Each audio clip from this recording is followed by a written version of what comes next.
pamusoro nekuchingamidzai zvekare kuchirongwa tsika dzevatema. Nhasi unoda kutaura pamusoro pedoro. Doro chikamu chakakosha, kana kubikwa kwedoro chikamu chakakosha kana chichiita zvikamu zvinobata tsika dzevatema. Angava magadziro achinoti kurova guva, kungava kutambira mudzimu, pamadira akawanda chinoshandisa doro. Kana mudzimu uchinge waturuka zvekare, mudzimu uchinge wasvika, unotambidzwa mukombe. Izvi zvinotitaridza kuti doro rakakosha patsika dzevatema uye pachitendero chevatema. Asi zvekare doro rinoparidzwa richishoropodzwa pazvikamu zvakawanda mukati mekereke. Tisakanganwa kuti tiri muchikamu chechikristu netsika, tichida kumboona kuti kana tikaenda kuchikristu, kubhaibheri ravo rinoti chiiwo pamusoro pedzimwe tsika dzatinoita isu vanhu vatema. Hatisi kuti bhaibheri ndiro rinofanira kutitungamirira, asi tiri kungotarisawo kuti mubhaibheri zvinonzi chii patsika dzakasiyana-siyana dzimwe dzatinoita isu vatema. Saka achida kutaura nhau yedoro, ndichida kuenda kuna Deuteronomy, asi mubhuku randoshandisa rinenge rakanzi kutsinhwa kwemutemo.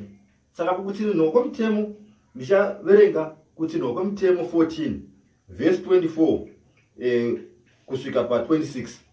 Timboona kuti nhau yedoro yakanzi chii ichitaurwa nezvayo mukati mebhaibheri.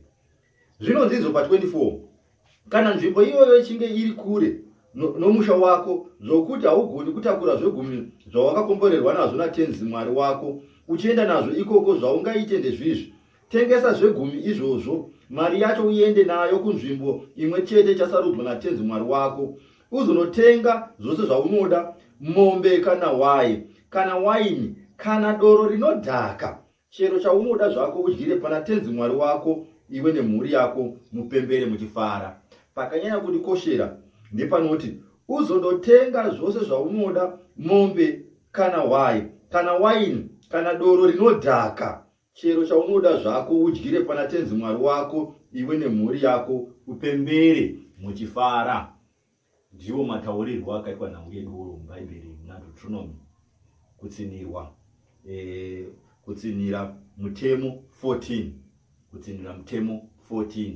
Ndaverenga kubva hangu pa24 kusvika pa26. Handina zvakawanda zvandingapamhidzira panhaurwa iyi. Zviri kwauri kuti kunyanya kumakristu, kuti munoverenga munoona kuti Mwari apa vaitaura chii, nokuti nhau yanga iripo yanga iri nhau yechegumi, chegore negore, chegumi. Ende ndinoziva kuti makereke akawanda vachiri kuita nhau yechegumi, chegumi chichiri kubviswa, chegore negore. Asi pane mutemo wakapiwa naMwari wekuti kana nzvimbo yavakakusarudzira kuti uende nechegumi chako chegore negore, kana iri kure, tengesa zvaunenge wakomborerwa izvozvo naMwari wako, ugotenga zvaunoda iwe nemwoyo wako, mombe kana hwai, waini kana doro rinodhaka, udyire pamberi patenzi wako uchifara iwe nemhuri yako. Ndo mutemo wakapiwa naMwari, kana ndozvakataurwa naMwari mubhaibheri muna Deuteronomy, kana kuti kutsinhira mutemo. Saka zviri kuvanhu kuti vaone kuti zvizhinji zvichafamba sei, muverengewo muzvinzvire kuti nhau iyi. Saka ndinodzoka ndichiti ini pandiri doro harina kuipa, doro harina kushata. Chikamu chikuru chinofambisa zvikamu zvakawanda zvetsika dzevatema. Kana tiri pachitendero chevatema, tine zvakawanda zvikamu zvatinoita tichishandisa doro. Tinoenda naro doro kumagadziro, tinodira pamakuva, tinomwa, tinoshandisa pabira tichipembera. Asi vamwe vanoona sokuti doro chikamu chisina kumira zvakanaka, kuti doro rakaipa. Handingazivi, asi ndizvo zvataverenga Mwari vachiti utenge kana doro rinodhaka, umire pamberi patenzi wako uchifara iwe nemhuri yako. Ndozvo mukati mebhaibheri.